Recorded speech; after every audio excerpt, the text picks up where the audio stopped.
Yes. Today, I will touch on three areas. I will share some of my resources in selecting my topics, how to connect with your audience, and how to organize your speech. Some of my resources, and you may have different resources, but I share from my personal experiences because life is a journey, as we all know. And I love to tell my lived experiences on this particular platform called Toastmasters. You also can share from reference material, share anything that or everything that you are passionate about. You can also share from books and newspapers.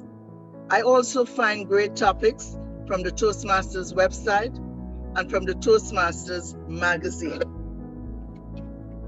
This morning in our networking session, we were sharing what we do, some things that we do when we feel bored.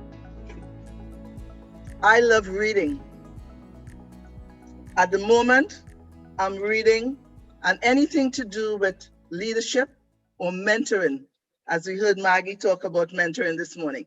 This morning, I'm reading The Heart of an Effective Leader, and that's written by a fellow Toastmaster, Ravinda Doogie. She's a member of my club in District 86 in Toronto. I'm also reading Leadership Influence in Time of Crisis, and that is by Greg Bassi Sr. Some of the beautiful articles I got off of the Toastmaster website. The most recent one I read was Ringing in the New Year by our international president of Toastmasters International. How managers can address 5 bad habits of remote workers. So you'll be hearing me talking about those things later on in the year. And then another fun one I found was The Art of Argument. How dueling debaters sharpen speaking skills in a fun, fast-paced activity. Those are some of the resources that I use. For example, if I'm telling a story about my life, I believe as I've gotten older, my ministry, some of you have heard me say that Toastmasters is a ministry for me. And my ministry is healing. And how is that executed? It's executed through prayer for me, as well as when I share my life stories. When I share my stories, it gives me healing and it closes areas of my life that were just left open, like a sore, sometimes just oozing out. And anything that's oozing out is not going to be nice. It's yucky, it's ugly. So I have to dip into a place within myself where I can be raw and vulnerable. Because the message, as I said, is going to be healing for me, but it's also going to heal at least one person. It's going to touch and connect with one person in the audience. And as an old song says, if I can reach one body as I pass along, then I know my living is not in vain.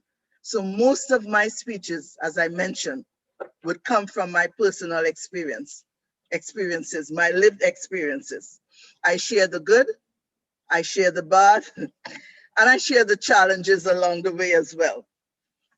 I also speak about the things that I'm passionate about, as I told you, leadership.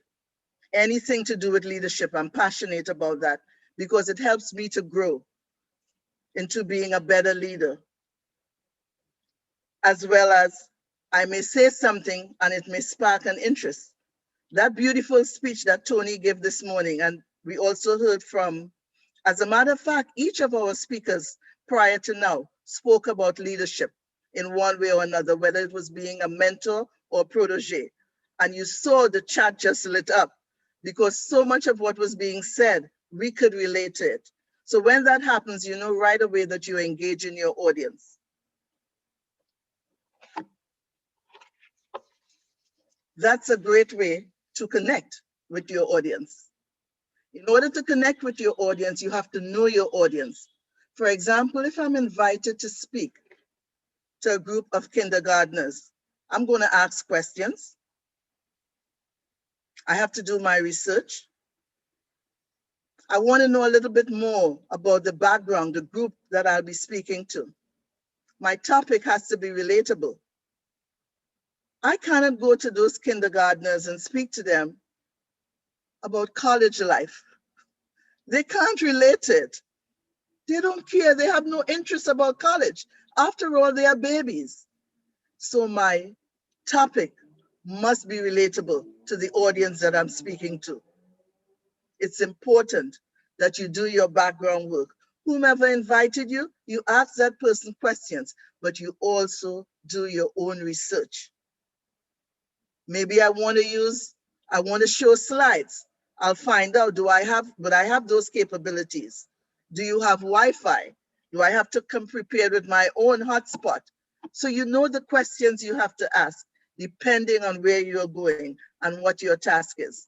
If I'm speaking to a group of retirees, or I'm addressing a church group, it's a Women's Day at the church, I want to know how many people. I want to know the culture of the group.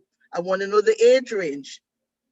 I cannot open my speech in order to connect with my audience with a lewd joke. That's disconnecting the audience right away. It's inappropriate. So it's important that you know your audience.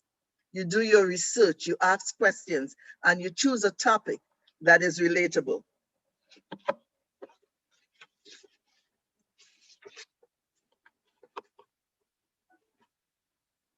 Now you have done your research, whether it's from a book, whether it's from the magazine, whether it's a personal experience, whether you're talking about your career, your leadership style, you're talking about a vacation, whatever it is, now you begin to craft that speech. You're organizing it in 3 parts: an opening, a body, and then the wrap up. Think of the wrap up, you're making a sandwich. You're wrapping, you're wrapping everything. And many times we end our speech and we forget to connect the opening and the body. Your opening is the top. You may want to open with a favorite quote. You may want to open, I heard Melanie open with a song for one of her presentations. You may want to open with some humor. As you're organizing your speech, you also need to know what is the purpose why you're giving this speech. Is it to invigorate your audience? Is it to inform your audience? Is it to persuade your audience? Is it to inspire your audience? So know your purpose. And that's very important for your opening. What is your title? For example, if my speech today is regarding driving fast or reckless driving, my opening statement may be an I story. And although it will have grueling details, yet still, because it's an experience that I may have lived, it's important that my opening captivates my audience from the onset. My topic today is on fast driving. I will share with you how heartbreaking it was when I lost a loved one due to reckless driving. So right away, your audience is going to lean in, because although you're about to share something sad, it stirred, it invigorated something in their ears, in their hearts, in their spirit. So they are tuned in now to listen. What is she going to speak about?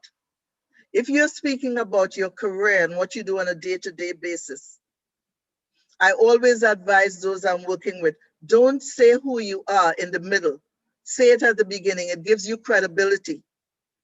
I told you at the beginning that we are touching today. You heard from the Toastmaster today when I was introduced on selecting a speech topic. So that's what you're listening to hear. You're not listening, you're paying attention to what I promised I was going to speak about. So I have to keep that promise. My speech title, I can't mention it only at the end of my speech. I have to carry it throughout. at least twice in my speech. So I'm reminding you what my topic is. This morning, I told you I'll be touching on 3 areas. That's what you're listening to hear. You want to hear what are these 3 areas. So be particular, be meticulous when you're choosing your speech title. That opening. The opening is the head, the top. So you're saying that at the very beginning. And as I said, you can open with a song, you can open with a quote, you can open with a mini story, or you can open with something funny, if that's the purpose of your speech, to bring humor. Then open with something that's funny. But make sure it's a joke that's appropriate for your targeted audience. From the opening now, you're going to build. You're building now. I heard somebody say, build a beer. I think it was Maggie. So you're building this beer. You have the top, you have the opening, and the body now you're continuing to elaborate on what you said in the beginning, and you're building layer by layer by layer. As you get to your wrap up, you want to touch on what you said in the opening, touch on 2 things that you said in the body, and then you bring it all home with a call to action. Your call to action could be a question you ask of your audience or something that you challenge your audience to do, as we have heard in those earlier speeches. You don't need to thank your audience. We are thanking you for several things, for the courage to speak, for the time it took you to prepare and then to deliver.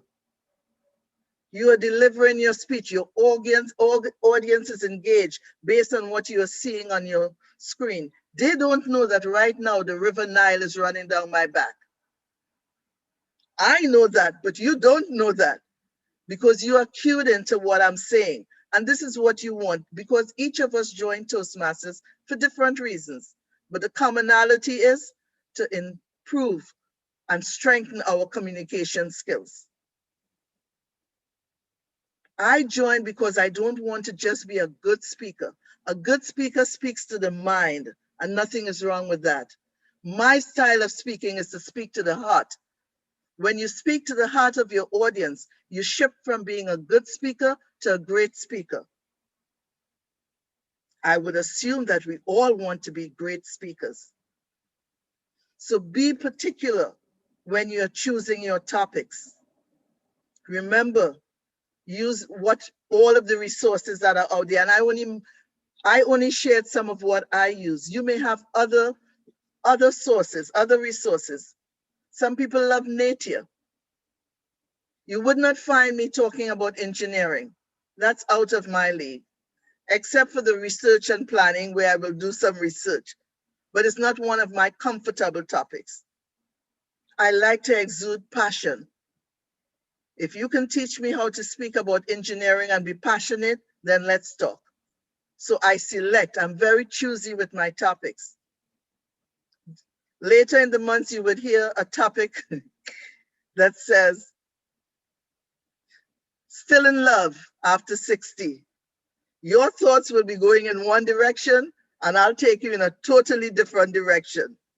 So for me, sometimes it's fun when my title is misleading is a bit strong, but I do that for humor.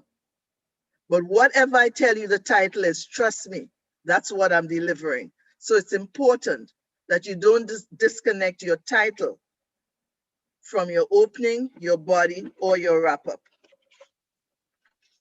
As I said, in order to connect to your audience, you have to know your audience. You have to do your research. You have to ask questions. What resources would you use when you're choosing your topic? There are a plethora of resources out there. Some of you said that you love music. You love painting. Those are topics right there. How many of your stories that are still untold? I feel safe in Toastmasters. Particularly in this club, it's all women. So I can talk about sensitive topics because I know I'm speaking to sisters like myself. And somewhere out there, somebody would connect because I want my audience to connect with what I'm saying. So just imagine The, the agendas for the rest of the month, they are open. Who is willing to step out and say, okay, I'm going to sign up. This is what my resource would be. This is how I'm going to organize my speech. This is how I'm going to choose a topic. This is how I'm going to craft my opening, my body. And this will be my wrap up with a punchline. Anybody? Is there a hand out there that's raised? I'll stop sharing at this time so I can see everybody. No hands? Does that mean the agenda will be empty? No speakers? Oh, I see Gwen, I see Debbie. Gwen, just give us a title. It could be fictitious. What's the title of your next presentation? What if tomorrow never comes? Awesome, awesome. What about you, Debbie? For now, it is the fear factor. The fear factor. Intriguing. Jennifer, Intriguing. mine. Your attitude will determine your altitude. I didn't get that. Could you repeat? Your attitude determines your altitude. Exactly, Felicity. Yes, yes. Awesome topics, because we are all growing as communicators and as leaders. What is my takeaway for you today? Before I give you that takeaway, I have time, I believe, for let's say 3 questions. Unmute yourself and ask the first question.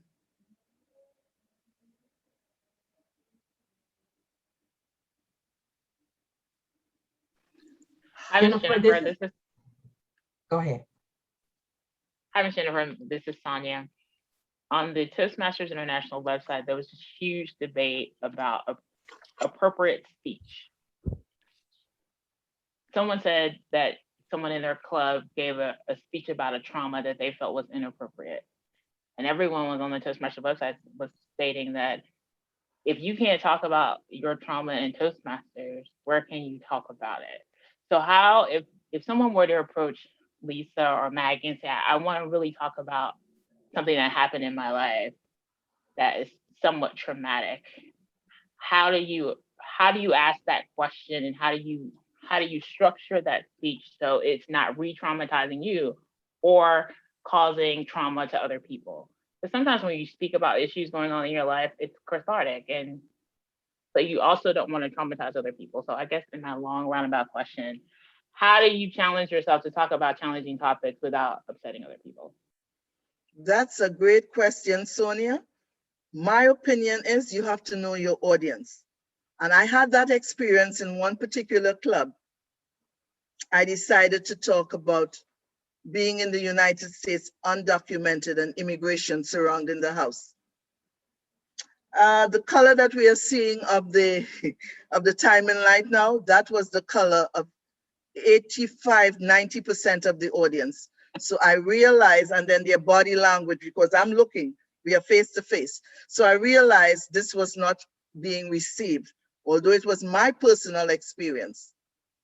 I quickly got off the freeway. I went down an alleyway and I said, I changed the topic.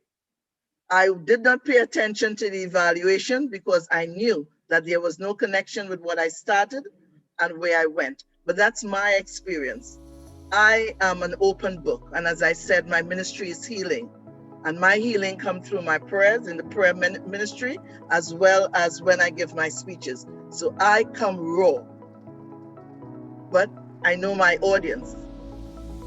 And I'm blessed to be in my home club where I can speak about anything that I'm comfortable with, and I can do the same in this club. Here, I did promise to touch on 3 things today: how to select your speech topic, connecting with your audience, and what is the 1 or 2 messages that you're going to leave with your audience. What's the punchline?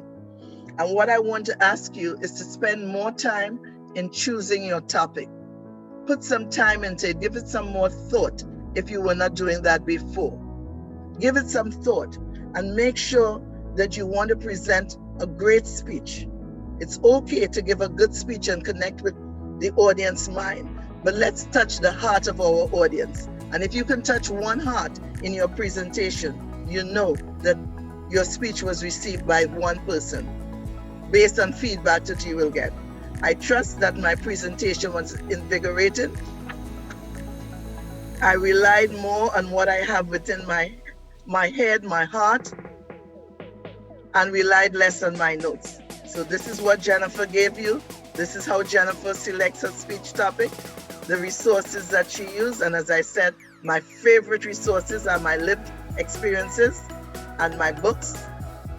What I read, the articles that I read in the magazine from on the Toastmaster website, and anything and everything that I'm passionate about.